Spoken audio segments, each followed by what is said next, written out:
I need help. My wife and I had grown weary of the relentless grind back in the States, so 5 months ago, we packed up and moved to Scotland. We settled on an old farmhouse just outside a quiet little town, the kind of place that looks straight out of a storybook, rolling green hills, mist curling through the valleys, a dense forest right across the road. At first, it felt like a dream. The locals were welcoming in that small-town way, offering polite waves as they passed. But beneath that warmth, there was something off. It wasn't obvious at first. It was in the little things. The unsettling stillness of the nights. The way the wind carried a sound that wasn't quite a whistle, more like a whisper. At first, I brushed it all off. I was too busy getting settled, fixing up the place, learning the rhythm of life here. But after a while, that feeling of unease sank in, creeping under my skin like an itch I couldn't quite reach. I tried to ignore it, but it wouldn't go away. Then came the dreams. They started out as nothing more than vivid, fleeting images. Harmless, I told myself. But in every single one, I was running. Sprinting through the thick, endless woods across the road. My heartbeat pounded in my ears, the ground beneath me pulsing as if it were alive, twisting and shifting under my feet. Night after night, the dreams returned, growing sharper, more urgent. I'd wake up drenched in sweat, gasping for air, my pulse hammering. But every time, I was just lying in bed, staring into the darkness, the house around me unnervingly silent. One night, I couldn't take it anymore. Something was wrong. Something was watching. I felt it in my bones. So, I threw on my jacket, stepped outside, and let the cold night air hit me like a slap. It didn't shake the feeling. I stood on the porch for what felt like hours, my eyes locked on the tree line. The trees loomed, tall and unmoving in the moonlight. And then I saw it. A shape. A shadow that didn't belong. I don't know why I didn't tell Jessica right away. Jessica, my wife, was already struggling to feel at home here. Lately, she developed this habit of humming under her breath, like a nervous tic. I figured she didn't need one more reason to feel unsettled. And honestly, I wasn't even sure what I had seen. My mind could have been playing tricks on me, just the wind shifting the branches, or the moonlight throwing strange shapes against the trees. But I couldn't shake it. The forest wasn't close to the house. There was a whole stretch of open yard between our porch and the trees. Whatever I saw wasn't just standing on the road, it was deeper in, just beyond the point where the trees swallowed the light. And then there were the dreams. Maybe I was just exhausted, my brain conjuring shadows where there were none. I tried to convince myself of that. For a while, it almost worked. For the next week or so, things settled into a routine. Jessica and I fell into the quiet rhythm of life here. I worked from home, answering emails, writing reports, while Jessica handled our finances. She had inherited enough money to keep us comfortable, as long as we were careful. The farmstead was old, but it had potential. The previous owners had kept livestock, though the enclosures were falling apart. Some of the wooden posts had rotted, and a few of the stone walls had crumbled, one section looking like it had taken a direct hit from a truck. Still, the place was cheap, and we had a plan: fix it up, maybe get some animals, and ease into early retirement. Life here was slow. Peaceful. And then something happened to Emma. Emma was one of the few people we'd actually gotten to know. A sweet girl, always smiling, always riding her red bicycle with a little basket on the front, like something out of an old movie. She lived a few properties down and biked past our place every afternoon on her way to her shift at the pub in town. If she got off early, she'd ride home before dark. Otherwise, she'd pass by late, just as Jessica and I were heading to bed. The last time I saw her, it was a Tuesday. I was out fixing the front gate when she rode by, cutting across the bend in the road like she always did. She rang her bell, waved, and called out a quick, "Hey there," without slowing down. And then I saw it. Hanging from a tree branch just beyond her shoulder, a little bundle of twigs and twine, with a dried flower knotted into it. It looked handmade. Deliberate. And it felt wrong. I had no reason to, but I walked over and took it down. It was not even on my property, but something about it made my skin crawl. like it was radiating something unseen, something malicious. That night, I woke to a sound that made my blood run cold. A scream, sharp, desperate, and close. I bolted upright, heart hammering against my ribs. My head was spinning. I stumbled out of bed, made my way to the kitchen, and peered out the window. And there it was. The silhouette. I did not sleep that night. Emma never rode by the next day. Or the day after. Or ever again. This did not sit well with me for the next few nights. The days felt normal enough, but only in that way where you feel safer when the sun is up, before the shadows have a chance to creep in. But soon, the police came knocking, asking if we had seen anything unusual. That was the first time Laura, my wife, heard about my dreams. It was also the first time I felt the sting of disbelief. The officers smirked when I told them about the scream that yanked me from sleep, how I woke up and saw that figure standing outside through the window. They dismissed me outright. It made sense, I guess. Blair had lived alone in her apartment, and there was nothing pointing to foul play. People up and leave all the time, especially in small towns. Maybe she got restless, packed up, and disappeared. Aside from her boss checking in, no one seemed too worried. With my concerns brushed aside, Laura seemed to relax. That night, we poured a couple of drinks, raising a quiet toast to our missing neighbor. Maybe she had just taken off. Maybe we were overthinking it. I wish I had not drunk so much. By the time we got home, I was staggering, and Laura was far worse. I should not have been behind the wheel. But aside from the car sitting at an odd angle in the driveway, no real harm was done. We tumbled inside, too drunk to care about anything, and passed out within minutes. But the dreams were different this time. The pulsing light in the distance was no longer just an eerie glow, it flickered red and blue, rhythmic, like neon signs cutting through fog. And this time, I was not already in the forest. I was walking toward it, starting from my own front door. A sound drifted in from the darkness, a melody, soft and strange, the delicate strumming of a lute. But it was not the music that unsettled me. It was the whistle that followed. A tune, playful yet deliberate, beckoning me forward, like a song I should know but could not place. I reached the road. That was when I heard it, a woman's laughter, light and airy, just ahead. I stepped onto the pavement, brushing branches aside as I moved into the woods. I had stood at the edge of this forest many times, staring in, but I had never ventured inside. It always seemed darker than it should be, as though the trees swallowed every bit of light. Not this time. Moonlight spilled through the canopy, illuminating a small clearing ahead. A circle of moss, stones, and mushrooms glowed faintly in the pale light. And inside that circle, a woman danced. Effortless, fluid, hypnotic. Something about her seemed familiar. Laura? No. No, it was not her. But the harder I tried to focus, the more my vision blurred, shrouding her features in shadow. And then I noticed something just beyond her. A bicycle. A red bicycle, leaning against a tree. The same one Blair rode every day. The same wicker basket. The same little bell. My breath caught. My gaze snapped back to the woman, and the moment my eyes met hers, if she had eyes at all, something shifted. Her head jerked sideways at an unnatural angle. Her arms dropped, wrists bending sharply, her fingers, her nails, pointing straight at me like weapons ready to strike. A lute string snapped somewhere in the distance, and in that instant, every nerve in my body screamed at me to run. My feet refused to obey, locked in place as if rooted to the ground. For a moment, an eternity trapped in a second, I was frozen.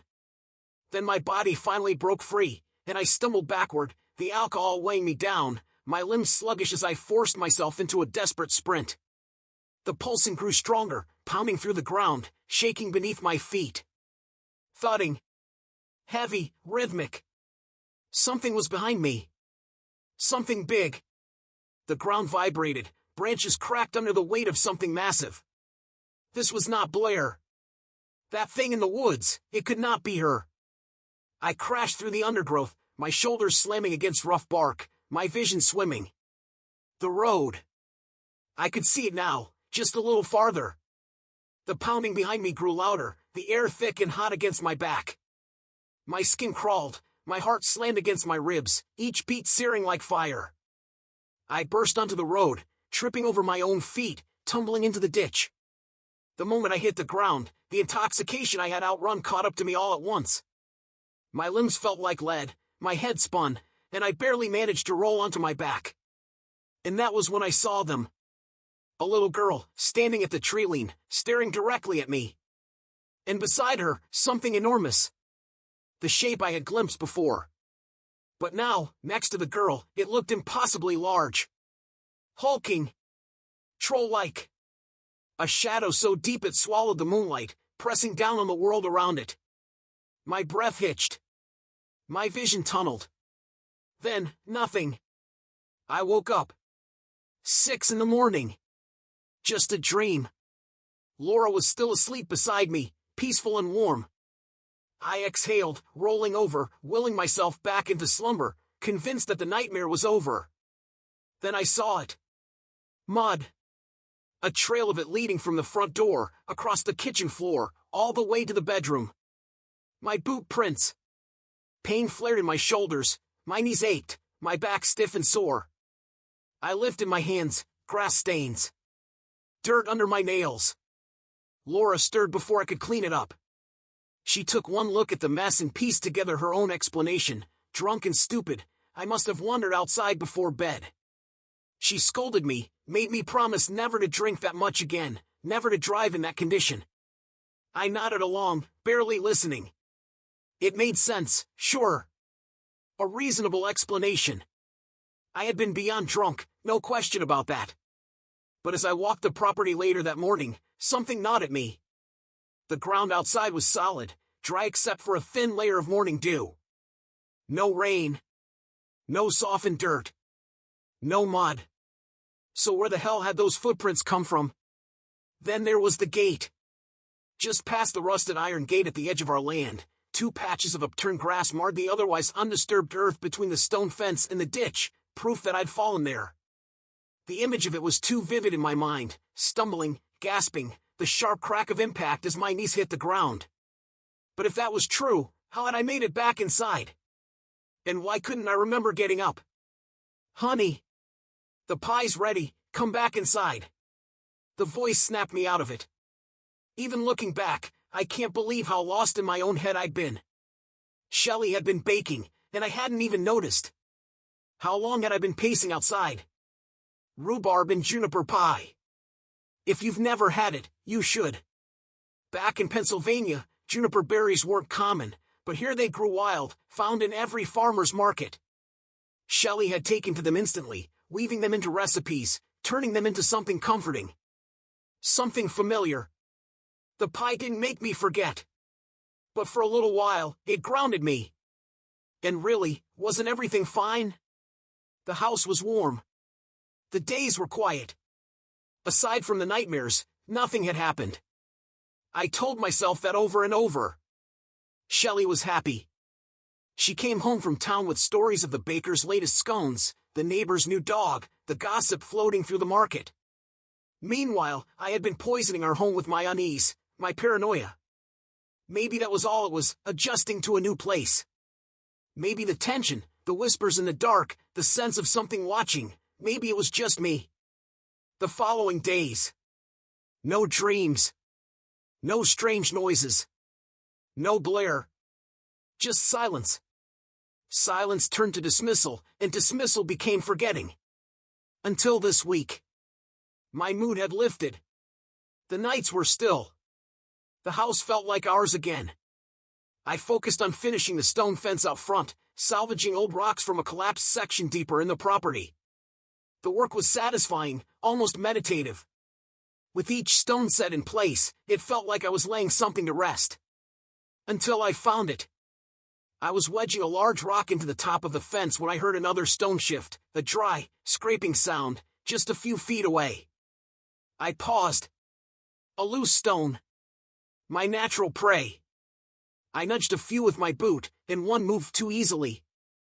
Smiling to myself, proud of my so-called handyman instincts, I pried it free, ready to set it with fresh mortar. And there it was. A small pendant, nestled deep in a pocket between the stones. Twigs twisted together, bound in fraying twine. A dried flower, brittle and colorless, woven into the center. Not truly colorless, rowan, long past bloom, a cream-white husk of what it had been. This wasn't lost or forgotten. Someone had placed it here. Hid it. The stone's edges were too precise, too deliberate. The scrape of metal against rock was fresh, raw, and dustless. I knew this fence. Nothing was safe from the damp and the wind, and yet, the hollow where the pendant rested was untouched. If it had been there long, time and rain would have eaten it away. It should have been blackened with rot. It wasn't. I reached in. The moment my fingers brushed the pendant, the air shifted. A gust of wind surged through, not a natural breeze, but a single, deliberate push that curled around me, lifting the fine hairs on my arms. I froze. And then I heard it. A whistle. High and thin, almost musical. Deliberate. Too deliberate. It didn't come from the trees or the distant road. It came from nowhere. From everywhere. Something inside me recoiled. My gut twisted, cold and sharp like I'd swallowed ice water. But then, just as fast, my fear burned away, smothered under something hotter. Anger. I was tired of this. Tired of the tricks, the whispers, the things lurking at the edges of my sight. Whatever game this was, I was done playing. I didn't take it inside. I wouldn't. Instead, I carried it far out back and hurled it into the underbrush. Let the woods have it. Let whoever put it there come and get it. I could feel it, eyes on me. The hairs on my neck lifted in warning, but I forced them back down. I dusted off my hands, turned toward the road, and started walking. I was going to our neighbor's house. I needed answers. By the time I reached the Aikens property, the sun was sinking, pressing heat into my shoulders, soon to set. Stuart and Elsie were always welcoming. They'd hosted Shelley and me once together, then Shelley plenty more times on her own. My visit was met with the usual warmth, right up until I asked about the Fultons. Which, honestly, wasn't long past our greetings. I'd planned to ease into it, to start slow and build up my questioning so I wouldn't sound insane. But the moment I mentioned the last family to own our house, the atmosphere shifted. Subtle but undeniable. Stuart and Elsie stiffened, their easy smiles faltering. Well, what do you need to know about them? Stuart asked. They aren't coming back. What? What? Elsie shot him a look, then quickly softened her voice. What Stuart means is, well, there's not much of a legacy to them. And they shouldn't concern you. Not reassuring. Not even close. I pressed. What's that supposed to mean? Are they? Yes. Stuart cut in. Then hesitated. Kind of. Wah. Isla's been missing. Alexander is most definitely dead. Something heavy settled in my gut. My thoughts scrambled to piece together questions faster than I could ask them. Stuart must have seen it on my face because he exhaled and continued before I could interrupt. Alex and Isla were good neighbors. A little odd, but happy. Moved in 7 years ago, no fuss. Always friendly. Isla especially. She used to stop by often. His voice softened for a second, the memory bittersweet. Things only got strange in the months before Isla disappeared. Elsie folded her hands in her lap. Neither of them looked at me now. She told us Alex wasn't sleeping, Stuart went on. Not just trouble sleeping, wasn't sleeping at all. Some nights she'd wake up and he was gone. But he always went to bed with her. Always woke up beside her. She thought maybe he was sneaking out because of money trouble. She never got an answer. He rubbed his thumb over the edge of the table, thoughtful. The week Isla stopped coming around, the police visit started. My throat felt tight. Alex was clean, Stuart said. Nobody believed he hurt her. You have to understand, he wouldn't. They weren't just some new couple who moved in. They grew up here. Childhood sweethearts. That house was their first home together. He exhaled sharply, then crossed the room, pulling back the curtain by the far window. On the sill sat a small, familiar shape. A pendant.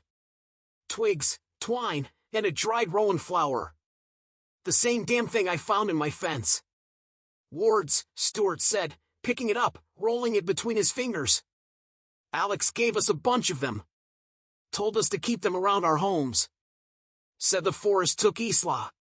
Said it took his wife.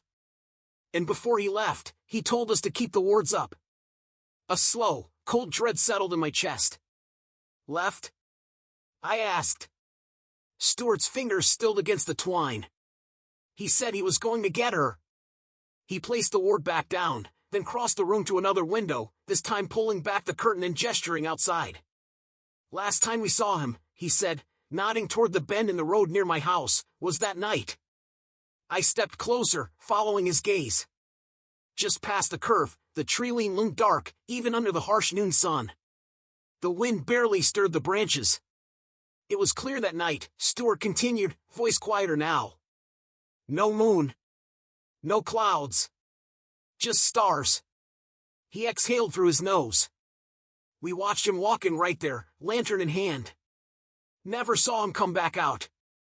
Something inside me sank. They found him the next week, Stuart finally said. His parents went to check on him. Guess through everything, he'd never missed his Wednesday call with his ma. A slow, weighted breath. Coroner said heart attack, but he was in his bed. On his side, looking up at the ceiling, arms at his sides. Fully dressed. Mud on his boots. I swallowed hard. We keep the wards up, Stuart said, voice low. He looked down at the one in his palm, frowning. Just in case. Stuart opened his mouth to say more, but I didn't let him. Shouldn't have even let him speak as long as he had, not after realizing what I'd done. What I'd taken down. The wards. They had been separating my house. My wife. From whatever was in the forest. My stomach clenched. I need to leave. Now. Please, can I have one of those wards? Elsie looked like she was about to protest, her lips parting with the kind of words people say to reassure themselves more than anyone else. That I wouldn't need it. That Alex had lost his mind.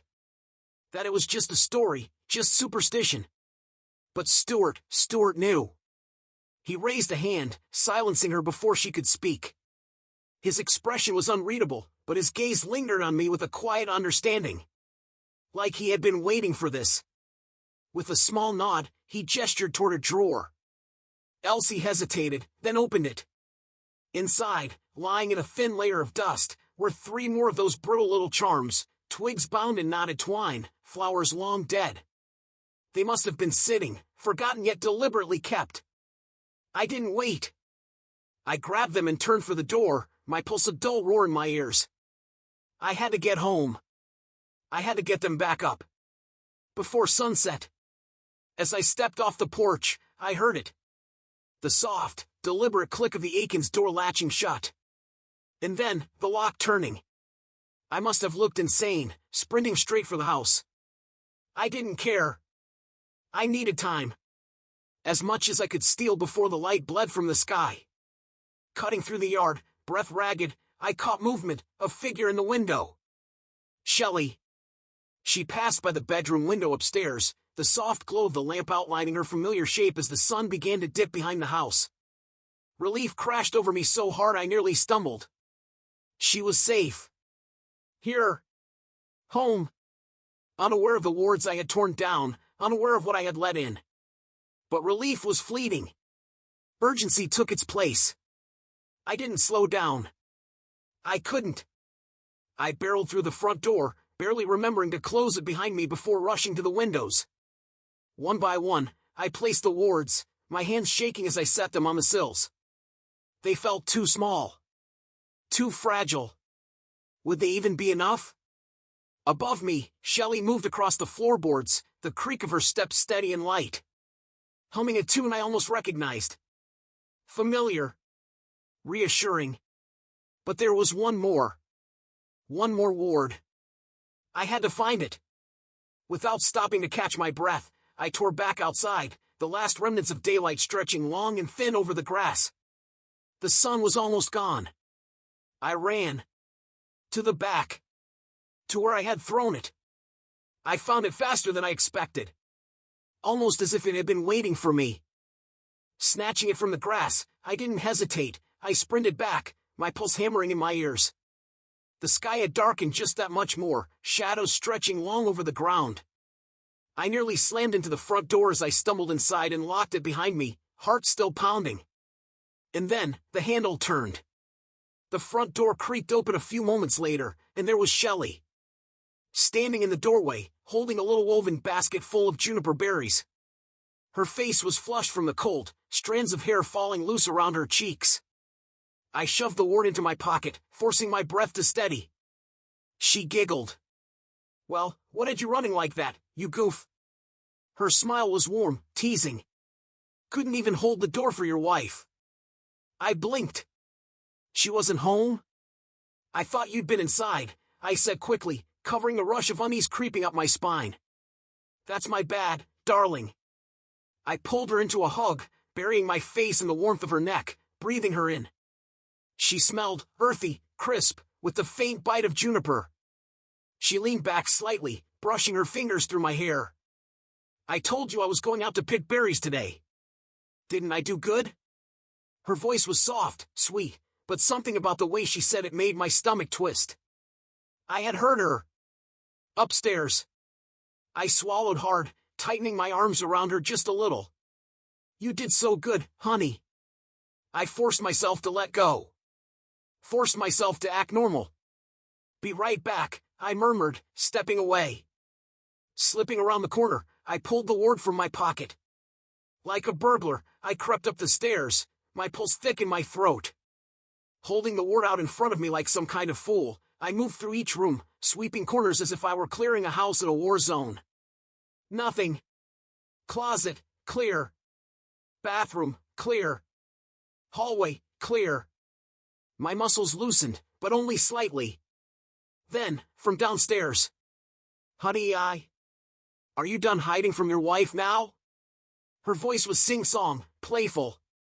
I exhaled, forcing the tension from my body. "Yes, I am." In our bedroom, I knelt and slid the final wart beneath the bed, right under her side. Extra protection. Just in case. The rest of the evening passed peacefully. We curled up on the couch, Bob's Burgers flickering on the screen while the scent of juniper pie thickened the air. Cozy. Normal. That should have been the end of it. But I wouldn't be writing this now if not for the dream. It started with me waking up, sitting straight up in bed. The sheets beside me were cold. Empty. A giggle drifted through the room, soft, familiar, wrong. My head snapped toward the door just in time to see Shelley's bare feet disappear around the frame. Jolted, I threw the covers off and followed. The wooden floor was ice beneath my steps as I stepped into the hall, catching the faintest sound, bare feet slapping softly against the stairs. She was heading down. I reached the landing just as the front door groaned open. I rushed to pull my shoes on, the laces tangling under trembling fingers. When I finally looked up, she was already outside. Skipping. Dancing. Drifting. Straight toward the trees. The moment I crossed the threshold, the dream shifted. The moonlight dimmed. The sky felt too low. My vision tunneled, narrowing toward the trees as though the house behind me no longer existed. The closer I got, the louder her humming became. And then, the lute.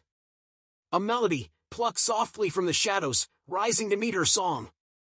I stepped past the brush, and there it was. A small ring of stones, moss, and mushrooms, glowing faintly in the pale light. My stomach turned to ice. At its center sat a juniper shrub, half-picked clean. A string on the lute snapped with a sharp, jarring twang. And I woke up. Next to no one. The bed was empty. The house was silent. I rushed downstairs, my pulse still hammering from the dream. And there, on the kitchen table, was a note. Went to drop off the pie at Stu and Elsie's. I'll be back around noon, baby. Signed. Shelley. That's not right. That's not right. She doesn't spell her name like that. A slow, creeping chill spread through my chest. I turned the paper over in my hands, searching for anything else, something to explain why my skin was crawling. But the handwriting was perfect. Too perfect. Like it was trying to be natural. Trying to be her. I swallowed hard and turned on my heel, bolting back up the stairs. I dropped onto my hands and knees beside the bed, heart in my throat. I lifted the bed skirt. The ward was gone. A sharp wave of nausea rolled through me. My mouth was dry, my hands clammy as I pressed my palm to the floorboards, scanning for something, anything. And then I saw it. Faint. Nearly invisible against the wood. The smallest outline of a footprint. Dry mud, barely more than a smudge, as if someone had carefully wiped it away. Almost perfectly. She almost had me. It's 10 a.m. right now. I need ideas, guys. What do I do?